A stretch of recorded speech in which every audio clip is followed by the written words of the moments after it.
There we go. Now I can hear. Okay. Welcome, everybody, to Haunted Experiences in 60 with myself and Diana Henry. Diana Henry is off tonight, but we have a very exciting show.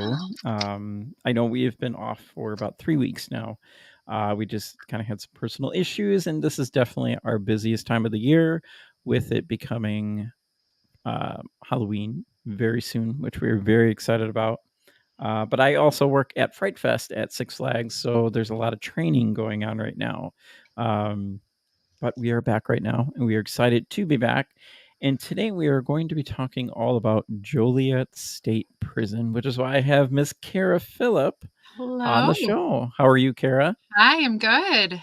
Good. Okay, this flashing red is really going to drive me nuts. Do you see it flash every time? I saw it a few times. I don't know but I know what you're talking about. I don't know if it's my camera. And then I was like, is it my end or what is it? Because I'm seeing it through, because there's two LCD screens. There's one on top, and then there's this one that I'm looking at. Well, hopefully it doesn't die out. We should be good, maybe. Okay. Anyways, Joliet State Prison. So, Kara, can you explain to everybody what you kind of did with Joliet?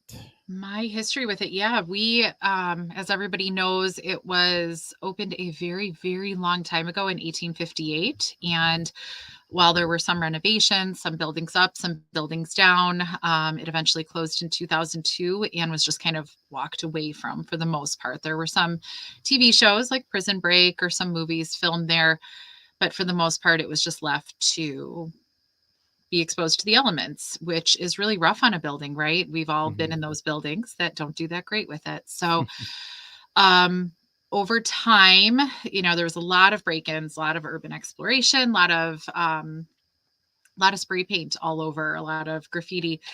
And eventually there was a big fire, and it was interesting. Long before I knew I was ever going to have my future with the prison, I had moved relatively close to the prison and moved into our house, and I saw the fire, and I knew what it was. And when I saw the news, I was just devastated because I always just loved it.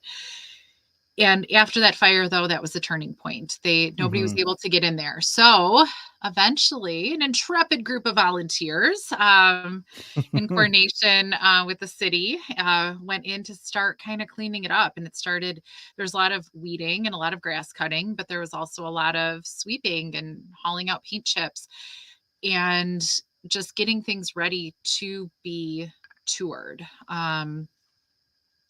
At first, original tours were just barely in any buildings.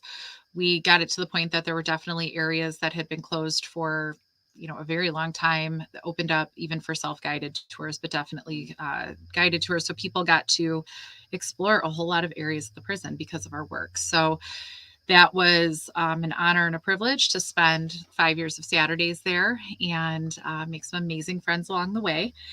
And so more recently, we're not there anymore. A group of us aren't there, and that's check out the news stories or some things put out by some people, and and yeah. So now hopefully I'll be back one of these days. It's definitely home, and I miss it, but we'll see what happens in the future. Absolutely, and yeah, guys, definitely check out what's going on with Joliet State Prison right now. We won't say what's going on. That's up to you guys to find out. Um, Now, as you said, you were a volunteer there and everything. I'm sure you've had your own personal experiences, right?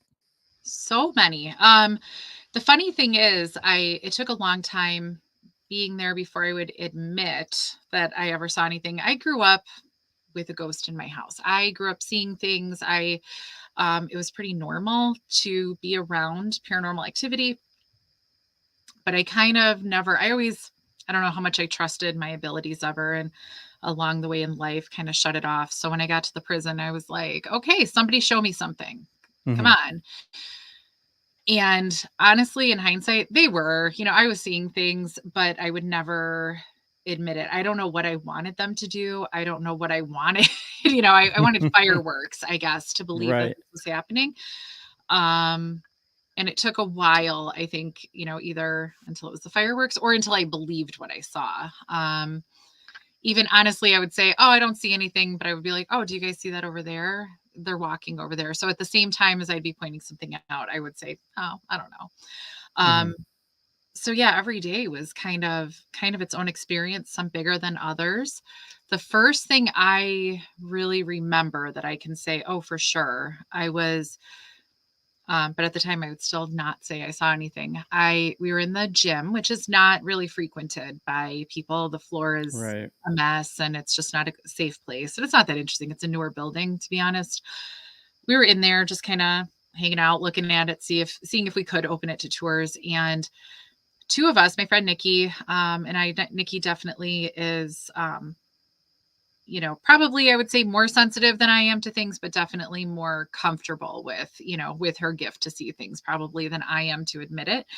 And we both saw somebody walk into Mhm. not a door. We I'm saw still it. listening. Don't worry. Yeah, no, that's okay. To walk into not a door. And we both we ran around, we looked, we're like, what's there? And it was actually so I don't know if there was once a door there, but it's definitely where it was a guard room. So somebody Mhm. walked into that room through the wall. And so that was the first time. And then later that night, there's a path into that guard room, just a different way, kind of by showers in the gym, that guards definitely would have been walking, and I think Right. honestly, both of these were just kind of we were just seeing echoes of the past, honestly. I believe. And you could just feel when I see ghosts, it's not sometimes I'll see them, and it's usually kind of a shadows. I don't necessarily see like a, full color, perfect outline or anything. It's more of like a shadow, not necessarily dark, but I can see it. But I could also just kind of like see them in my mind's eye is maybe probably a better way. Like I could just feel that they're there. But walking the path, I could see, hear, and feel them, and just like they're talking, just going to work. And, you could just feel them all in the room, just kind of like talking about work. And you can't make anything out. And one time there was years later, a guest on a tour and she had an SLS camera. And there was definitely the SLS outlines Mhm. where they would be, like in my mind's eye, basically, just kind of talking about work. And so I always would say, honestly, even after the first time, seeing the guards, and that was always a really dependable, oh, chances are if you stand right here and you're able to sense things, you're gonna, if you're here. Right. Right. And and I think just something about the echo there was just so strong. But even then I was like, I don't know. I didn't really see anything, I would still say, nah. Um, I think it's more as time went on, we started spending more time at night there. The official paranormal tours really started, run by Rob Johnson, led by Rob Johnson, and groups of us would. So he's the guy, like if you watch all the TV shows, he's who you're going to see there in all of Mhm. them. Um, we started being there at night. So not only were we cleaning the prison, we were there during the day, and obviously things can happen during the day. But now we're there at night too. Some of those days we kind of didn't leave. I might run home and change and come back to help with the tour too. So Right. I think that's really when both for myself and for everybody that lingers there. I think that's when we started really kind of jiving and, hey, we're hanging out now, and now we're really going to interact.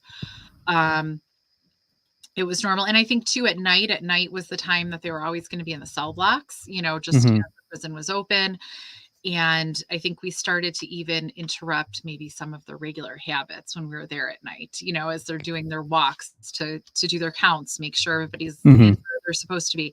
I think we started interrupting some of those a little bit. And I think, we maybe got the attention of some of the guards, maybe some of, and you're starting to see against the shadows and the differing light, you could start to maybe see more outlines that you're not going to see during the day while we're all just talking and sweeping and working and playing some music, things that you're just not even ready to notice. So Right. that's when it started to get more active for us, even though there was plenty of stuff that would even happen during the day. Am I by myself now? I'll keep talking. I'll tell stories when Nick comes back. We'll do it. Um, okay, so another story, a really common thing was doppelgangers, interestingly enough. I always, I should say, we always just heard voice doppelgangers for a long time. Definitely voices, different days, different nights. We all had our stories of things we heard, but we would hear them together with people. Again, it wasn't just us. There was one time during the day we were all there working. It was after work. We were done working. We are hanging out, and we heard our boss, the one that was in charge of us. We heard him from inside of the administration building in the basement. And in the basement, that was after the second collapse, was pretty sketch. You could go down there, but not really recommended. So we heard him from downstairs, and we knew he wasn't with us. And we heard him actually kind of yelling for help, saying, "Come down here. You have to come down here." And we thought that was really weird because I feel like he wouldn't have necessarily done that. So we all kind of said, "Did you hear that?" And we all heard it. We all definitely, and we all were kind of saying, "Well, what do we do now? Where is he?" And just something about it felt like we should pause and talk instead of just running headlong to the basement. So kind of as we kind of were taking a minute to say, "Well, we all heard that. What are we going to do?" He walked around the other side of the building. Um, and that was just wild. And, and he laughed. We said, "Oh my God, you were down there. We heard you." And he just said, "Oh, okay, we're just going to lock up and go home. Like they got something going on." And we just didn't go back in the building that day because there was just something kind of maybe, nefarious about it. It didn't feel good. Another time, I'll stay on the doppelganger topic until Nick comes back because it's easy. Another time, one night, we were there. It was a music event, like a festival type thing, and Rob, aforementioned Rob, was kind of giving tours all day to people, just kind of walking through the cell block, talking about the history. And we knew he was doing that all day, and a lot of us were in the yard. And aforementioned Nikki and I brought my kids in really quick for a tour. One of them had not met Rob before, so she was very excited to go walk into the cell block, walk into the prison at night. That's all she wanted to do. She was volunteering for the event and got to do it. Rob was walking out with a group while we were walking in. And so normal, nothing crazy. We just said we're going to be in there. We bring them upstairs and we hear from further inside the prison. Honestly, it would have meant, we needed Rob to move pretty quick to do it. First, we heard him by the door, and then we heard him a little farther in, kind of under us, basically. And we heard him talking. I don't know if we really made out his, words, like if we heard exactly what he was saying. But we heard him talking, and we all turned to each other. So two of us that know Rob very well, one that kind of knows Rob and one that didn't know him at all before that day, had just met him. We all agreed we heard Rob talking, and we all just said, "Oh, he's giving another tour. That's what he's doing." And didn't think too much of it. Just we figured we would meet him further in the building, basically, is, kind of what we figured. We would kind of cross paths. We kept walking, talking, giving the tour to my kids, talking about the prison. And then we saw some bats. There are bats in the prison, especially at night. You see them. They're cute little patoots. They're adorable little bats. But I will say, when I see a bat start flying at me in a tunnel or in a gallery or anything, it is just an instinct that I cannot override, at least to date. I am not happy when those bats start flying, and I do kind of have to run the other way, screaming like a mad woman. And I always make fun of myself afterwards. So we start running and screaming. The funny thing with bats, if you've come across them, in these situations, if you stand still, it's fine. They'll not hit you. They're not going to. Sorry about that. I'm still telling my story, Nick. You're coming in the middle now. You're fine. Just talking about bats. So Okay. Of course I don't duck. Of course I don't, just stand still. I have to run and scream, which means I'm always just right ahead of them. So it's obnoxious and ridiculous. But so we're running. We are screaming. It is just, me running and screaming loudly. We get downstairs though. We get to the end of the, gallery. We get down the stairs to leave because we're like, this is it. I'm done in here. And then we stop and go, where's Rob? Because Rob, no matter what, even if he laughed at us for making fun of bats, Rob would be there 1000%, if we're screaming, if there's something wrong. Of course he would. So we were really kind of bothered that he didn't come and check on us, because we're like, something must be wrong. So we go outside and we find him, actually, because we checked down the gallery. We didn't see him, nothing. So we went out. He was in the middle of the yard the whole time. We ran up to him. Where were you this whole time? And he never actually went back in. His doppelganger definitely was trying to draw us further in the building. And if it wasn't for those bats, I don't know where it would have guided us. But the bats kind of kept us separate that day. Everybody has, their own kind of different stories that maybe I didn't hear of the doppelgangers, or, everybody has stories, but those are my two most vivid ones. Until the last night that I was at the prison, I hate to say last night forever, but last night most recently, we had never necessarily seen the doppelgangers, but usually it was just their voices. That last night, we're actually there with Dave Schrader and Shane Pittman on their weekend there. And so it's a nice time. It was, it was fun. Rob and I were sitting together outside of North Segregation, just talking, kind of with our group. And I get a text from Christine, who had worked there. And she said, "Where's Rob?" Sitting right next to me. I took a selfie just to be funny. And she goes, "No, Shane and I just saw him leaning, over the gallery looking." And Rob, if any of you have ever seen him, you tune into any of the TV shows where he goes. I think on Destination Fear, it's his cutest one. I think it's adorable when he says, "Welcome to Joliet." That's him when he says, "Welcome to Joliet." But he is a pretty distinct big guy. He wears his overalls, like, it's him. And Shane and Christine were like, "That is 100% Rob," just looking down and just looking at him. So that was his doppelganger. And I was like, well, that's cool, because we hadn't seen, at least I certainly hadn't. And I was like, how cool that it was so distinct. And, two people that know him really well, recognized him immediately. A little later that night, my doppelganger was there. I'm very excited. I didn't see her, because that's not how that works, but there's an area at Gallery 1 that there's something changed there in the last 6 to 8 months. It doesn't like women. It doesn't feel good. I like to kind of just boogie past it really quick when we're going into the East Cell block. And Rob's kind of fascinated with it and will always kind of look. And Nikki doesn't feel good about it, but she's a little braver than I am, with like leaning there and really looking, maybe, taking a step back, but really looking. And so we were in with Dave for a group. I went and just followed him, because of course I'm going to hang out with him. I don't get to see him that often. So I'm going to go in with that group and, be there with him. And I was not lingering in front of Gallery 1 either. Both reasons, I just boogied right past. At one point, Rob turned around, looked back, and he saw me just leaning on like a gate fence thing, blocking an area off, which I would never do. Leaves you a little too exposed. You don't know what's back there, but I was just leaning.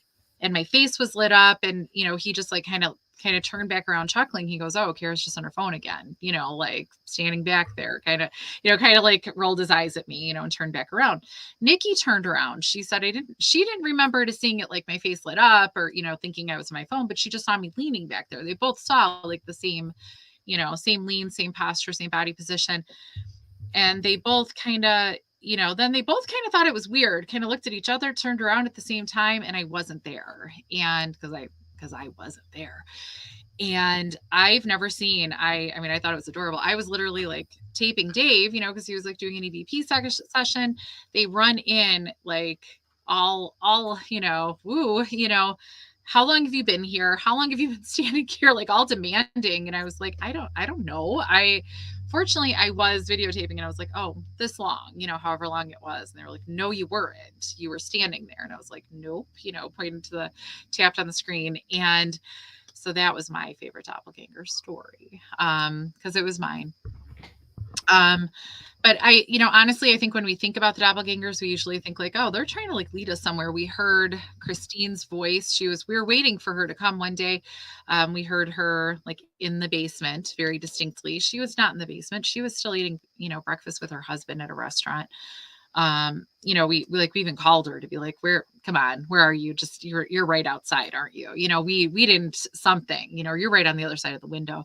Nope. Still at the restaurant. So pretty common for us to hear or see each other, which I, traditionally that's not a great thing, but I guess after a while, it's kind of cool. It feels a little like an honor, there after a while. I think any place else in the world, I would not feel honored. I would be like, oh no, let's leave. But there, it felt like, hey, thanks. So those are my doppelganger stories. I can keep going. Very nice. Very nice. I'm still here. I don't know. So I keep looking at my camera now, and now the entire LCD screen is messed up. So Is that why it was flashing at you? I think so, but that's not good. I got a lot of recordings coming up with I was that gonna say, camera. this is like what you do. So I do not know.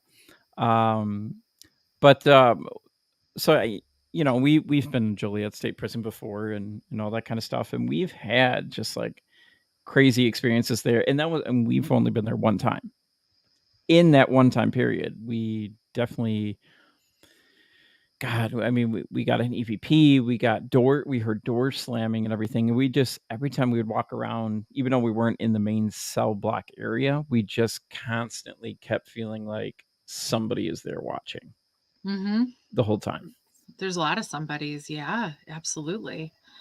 And now your story with the doppelganger, about the doppelgangers, right? Like that it's not really technically a good thing. No, yeah, they're not. No, I know. That's why I say, like, if it was any place else, any other situation, I think I would be a whole lot more freaked out about it. But so I'll say, like, I think there's definitely some not good stuff going on there, right? Because it was not a place that people were happy or glad to be at or voluntarily or anything. So there's a lot, I'm sure, that is cooking there over the years. That space goes back forever. It's built next to a major road that was a major, trail that's been used forever. We have a lot of river confluences here, so there's a lot of trails that have been very, very relied on for a very long time. So there's a lot of history in the ground. It's built of limestone, and that holds on to everything. And again, horrible things happen there. Prisons are not a kind place. Definitely not. It's a rough, it's a rough, like all the things, that you could say like in a, bad things happen in prison, but they do. And a lot of injustices, a lot of horrible things. So there's a lot of bad people that did a lot of bad things, but there's a lot of not bad people that didn't do bad things that are stuck there, and horrible things are happening too. So it's, talk about how just all of that energy coming together, and how much turmoil that would cause someplace. And we once ran into a former guard. I don't know his name. I don't know anything about this man. I'm just taking him at his word. we all went to a local baseball game together, just the Joliet Slammers. I was going to say it like I was not going to say it. It's the Joliet Slammers, and we're talking about Joliet. So we went to this game all together, and we, of course, were wearing our shirts, really proud of ourselves, and we're all here, and we all volunteer there, and we all love it. And he saw it, and he kind of got a little, he's an older guy, long retired, got kind of freaked out. And he goes, you guys go there? Yeah, this is what we do. You should come, come. You're a guard. If, he's saying he's a guard. He goes, no, I will never go back in there again. He was, dead serious. Well, why? Hey, it's super cool. Come on. And he goes, no, there are demons in there. And we're like, well, there's ghosts. Ha ha.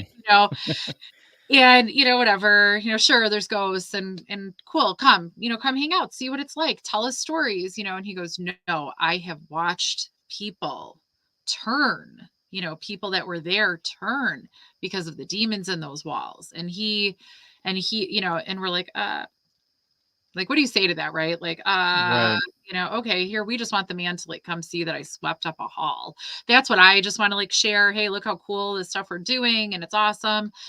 And tell us awesome stories, about your personal history, because at the end of the day, we're all here for the history of it. And we want the history to be preserved. And he goes, no, I have watched. So both inmates and guards, just people that spent time in there in those walls. He said, no, I watched, them turn. I watched it happen. And I'm just lucky I got out. And I was like, oh, okay. I will never forget, him saying that, and the look on his face and everything. So a lot happened there, a lot of horrible things, and some of the horrible stories we know about, and some of the injustices we know about, and there's plenty that we'll never know. I once had somebody ask me, oh, do you know everybody's names? Do you know their names? Do you know the histories of, who you're hearing, the ghosts, who you're interacting? It's, just horrendous how many people died within those walls, what the trauma was and everything. So no, we don't, we can try, but we don't. So yeah, it is super active and not always good, but I think some of them are really good too. So it's, and the doppelgangers, I don't know. They're not good, but I also never felt like it was bad. I always Right. felt like it's just them being like, hey, we know you, and it's cool. But I also feel like all of us were called there. All of us have weird ways. How did we end up there? And I guess you could say that about anything in life, right? You can say oh, how did I end up right here today? Oh, yeah. But I don't know. I feel like we all feel like we were called there. We all feel like, it was woven into our history in some way. And it was, all of us, when we got there, were like, this is home. And I think we were meant to be there. And I think, for better or for worse, they like us. And, Right. And I think it's okay. I never felt like from any of the spirits, at risk, except there was 2 times ever that I was like, I don't feel good about this. And I think it was the spirits, but that's it. Otherwise, I always felt totally, even as we're hearing the doppelganger, I was like, that's cool. Oh, absolutely. All right. Deidre, I know you can hear me. I'd hate to do this, but I think we need to reschedule the show because now all of a sudden my microphone keeps going out too. So I have no clue what is going on my end. A full moon. Yeah, that is true. It is a full moon. So Kara, I'm very, very sorry. Okay. We will definitely reschedule this. But everybody watching at home, I'm very sorry, guys. I'm having video troubles. My microphone is going in and out now. I don't know what's going on. And then like Deidre said, it's Mercury running Yeah, there's too retrograde many as well. things going on. No, literally, I thought about this and I thought it was going to be me tonight because everything I read, everything was you're going to have troubles with your technology and this and that and the other. And I was like, that's funny. And haha, All of a sudden, everything else it's is true. But Kara, I promise we will talk soon. For sure. Anytime. Well, I'm not going to say anytime. That's probably a lie. But anytime that I can. Uh-huh. All right, perfect. Thank you so much, Kara. All right, everybody, thank you so much for watching the quick show. And I will see you guys next time. Okay, Deidre. The truth is here and now on WLTK-DB Talk Radio at WLTK-DB.com.